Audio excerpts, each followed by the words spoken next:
मोदी का विरोध क्यों? क्या मोदी कोई विदेशी है जो बाहर से आकर प्रधानमंत्री की कुर्सी पर जबरदस्ती बैठ गए हैं? क्या मोदी का चरित्र दागदार है?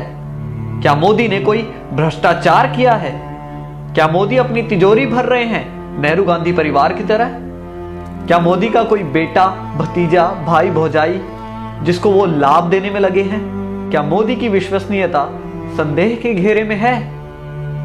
क्या मोदी राष्ट्र विरोधी कार्य कर रहे हैं? क्या मोदी कामचोर हैं? स्वयं से सवाल करने पर हर बार आपका मन जवाब देगा नहीं।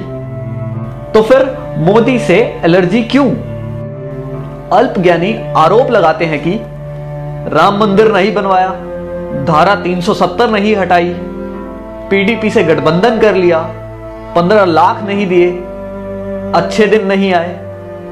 आप ही बताएं कि क्या आपको हर विषय में 100% नंबर मिलते थे? क्या आप पहली नौकरी लगते ही घर खरीद लेते थे? आपने 5वां फ्लोर पहले बनाया था या फिर मजबूत नींव? गाड़ी में 5वां गियर पहले आता है या पहला?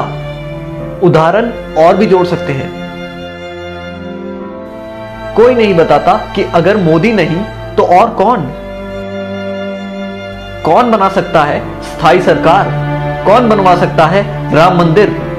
कौन हटवा सकता है धारा 370? कौन करवा सकता है किसानों की सुरक्षा?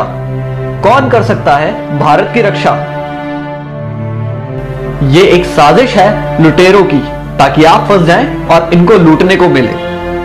मई 2014 से आज तक सारे चोर चुहार, देशद्रोही, आतंकी टाइप के लोग पगलाए हुए हैं। जरा सोचिए, अगर आपने आज मोदी का साथ नहीं दिया तो जैसे वाजपेयी सरकार के जाने के बाद सोनिया की गुलामी 10 साल करनी पड़ी थी, अब की बार शायद 100 साल से भी ज्यादा करनी पड़ेगी। खून के आंसू रोना पड़ेगा। एक बार जरूर सोचें। हमने अपने देश की बागडोर मोदी जी जैसे एक ऐसे मजबूत और ताकतवर व्यक्ति के हाथ में दी है जो देश के 125 करोड़ हिंदुस्तानियों के भविष्य के बारे में 24 घंटे सोचते हैं और उनके भविष्य को संवारने के लिए निरंतर कार्य कर रहे हैं। मीडिया और लोगों का विरोध सुनकर भी वे देश के भविष्य के लिए कार्य करते चले जा रहे हैं। वो अपने लिए नहीं, हमारे भारत के स्वर्णिम भविष्य के लिए जी रहे हैं। गर्व करें कि आप मोदी समर्थक हैं, कोई इटली की टीम के गुलाम नहीं या चीन का साथ देने वाले वामपंथी नहीं, ना ही अन्ना हजारे के साथ भारत माता की जय बोलकर सीएम बनने वाले और आज भारत माता की जय नहीं बोलने को जायज ठहराने वाले किसी के चेले नहीं। आप ही बताइए, जब देश का बंटवारा हुआ तब सरकार किसकी थी? जब पाक अधिकृत कश्मीर बना तब सरकार किसकी थी? जब मुंबई पर हमला हुआ तब सरकार किसकी थी? जब चाइना ने जमीन हड़पी तब सरकार किसकी थी? जब वीर सैनिकों के सर काट के पाकिस्तानी ले गए तब सरकार किसकी थी? बोफोर्स का घोटाला हुआ तब सरकार किसकी थी? सैनिकों की वर्दी पर पैसा खा गए, वो सरकार किसकी थी? सरदारों का कत्लेआम किया, वो सरकार किसकी थी? शिमला का समझौता कर देश की बेशकीमती जमीन पाकिस्तान को दे दी गई, तब सरकार किसकी थी? आसाम में हिंदुओं का खून बहा, तब सरकार किसकी थी? कश्मीरी पंडितों को मारा गया, तब सरकार किसकी थी? कॉमनवेल्थ घोटाला, कोल घोटाला, 2G घोटाला हुआ, तब सरकार किसकी थी? दूरदर्शन के मोनो से सत्यम शिवम सुंदरम हटाने वाली सरकार किसकी थी? भारतीय मुद्रा से सत्यमेव जयते हटाने वाली सरकार किसकी थी? वंदे मातरम का अपमान किया, वो सरकार किसकी थी? क्या आप जानते हैं इंदिरा गांधी के रास्ते में आने वाले लाल बहादुर शास्त्री की ताशकंद में रहस्यमय हालत में मौत हो गई।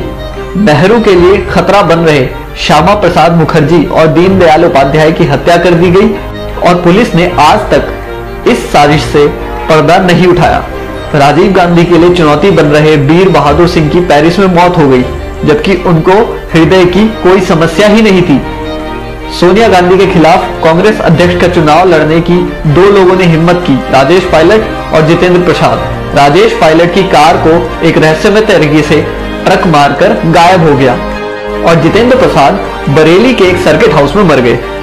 इनसे पहले सोनिया को चुनौती देने वाले सीताराम केसरी को पार्टी से भगा दिया गया। राहुल गांधी के लिए खतरा साबित हो रहे माधवराव सिंधिया एक प्लेन एक्सीडेंट में मारे गए, जबकि उनका प्लेन ब्रांड न्यू था, उसमें कोई समस्या नहीं थी और किसी भी मौसम में उड़ने का सिस्टम लगा था। कांग्रेस और विदेशी कंपनियों के लिए खतरा बन चुके राजीव दीक्षित की मौत हो गई। राजीव भाई की मृत्यु की खबर किसी मीडिया चैनल ने नहीं चलाई। मित्रों, जो भी इस परिवार के अत्याचारों के खिलाफ आवाज उठाता है उसकी रहस्यमय हालत में मौत हो जाती है। शशि थरूर की पत्नी इस बात का एक उदाहरण है।